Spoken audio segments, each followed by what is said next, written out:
বলে ইন্দ্রমেল হয়ে গেছে বলে এখানে টায়ার হয়ে গেলে বদলা আন্দোলন চলেছে। হ্যাঁ হ্যাঁ হ্যাঁ ভাই কো যাও যাও বিচ্ছো বিচ্ছো বিচ্ছো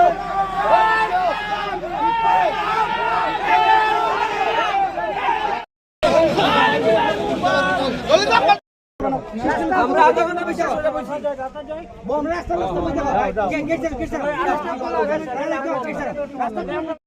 আমরা আমাদের মতো আমরা দাবি রাখবো প্রশাসনের মতো কাজ করবো এবং আমরা প্রয়োজন এখানে বইয়া থাকবো, আমরা প্রয়োজনে রাস্তার মধ্যে বইয়া থাকবো। এটা আমরা বিষয় আমরা যতক্ষণ পর্যন্ত স্যাটিসফাইড হইতাম না আমরা রাস্তার মধ্যে বইয়া থাকবো। তো প্রশাসন হলো প্রশাসনিক মতো কথা বলতে আপনারা হাল্লা স্বীকার করলে হইতাম ঠিক আছে উল্টো পাল্টা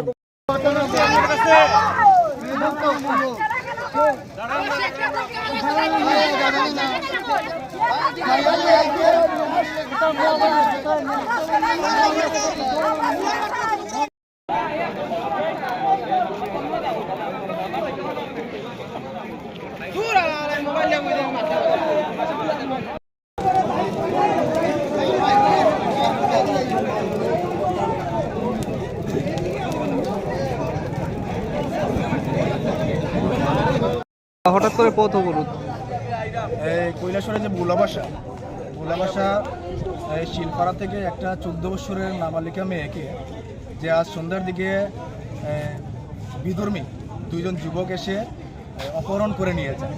তো প্রাথমিকভাবে প্রথম এই এলাকার জনগণ এবং মেয়েটার মা বাবা এসে কৈলাসহর থানাতে একটা লিখিতভাবে অভিযোগ জানিয়েছে। তো কথা হচ্ছে যে ছেলেটাকে ধরতে হবে। আমরা এই পিএসের মাধ্যমে যেটা জানতে পারছি যে মেয়েটাকে পাওয়া গেছে কিন্তু ছেলেটাকে পাওয়া যাচ্ছে।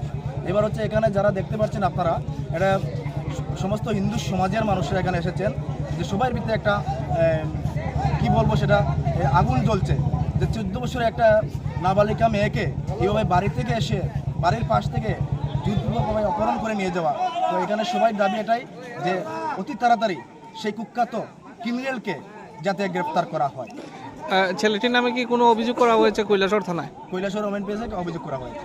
আর মেয়েটিকে কোন থানা উদ্ধার করেছে? মেয়েটিকে ইরানি পেজ থেকে আনা হয়েছে আমাদের কাছে। তো ছেলের মা পরিবারের কারোর নামে কি কোনো অভিযোগ করা হয়েছে না শুধুমাত্র ছেলের নামে অভিযোগ করা? ছেলের নামে এবং ছেলের যে সঙ্গী আরেকজন ছিল তারা দুজনের নামেই অভিযোগ করা হয়েছে। পুলিশের বক্তব্য কি? পুলিশের বক্তব্য ওনারা বলছেন যে আমরা চেষ্টা করছি, আমরা দেখছি। এই আন্দোলন কতক্ষণ চলবে? এখন সাধারণ জনগণ এখানে এসেছে, হিন্দু সমাজের সবাই এসেছে, তারা যতক্ষণ করবে প্রশাসন যতক্ষণ পর্যন্ত ওই ছেলেকে অ্যারেস্ট না করবে ততক্ষণ পর্যন্তই সাধারণ জনগণরা এখানে আন্দোলন চালিয়ে যাবে।